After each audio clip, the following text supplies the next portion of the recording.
やってねえんだっけ、自分で。8時まで。急いでね、行けそうだな。じゃあ見る？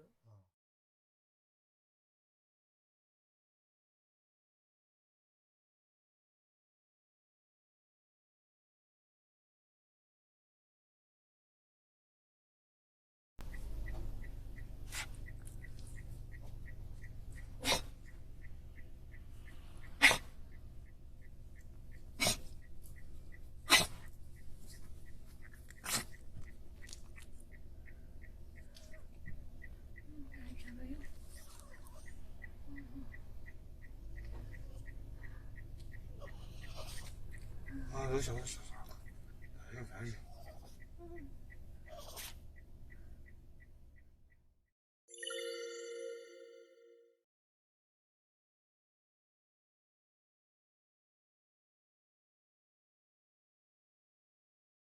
ただ別にそれでなんかね呼吸ができなくなるようなことはないんで、別にこう病的なものではないんで、それだけせいぜい背中を軽くさせてあげるぐらいでいいんじゃないかなってのはあるんですけどね。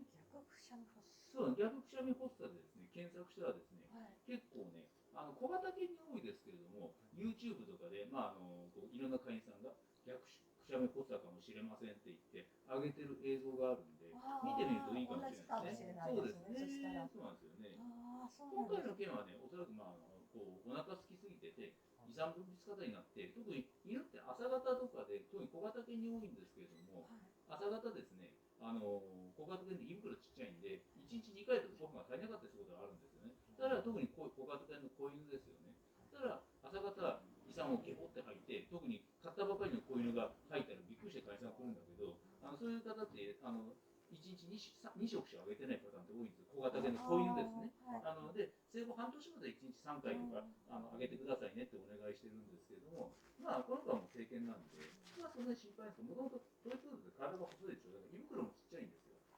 結構ね、成犬でもたまに朝方吐きましたとかってありますんで、まずはね、できることとしてはね、特にお注射とか必要がないと思います。まずはね、お家に帰られたらご飯を与えてみてください。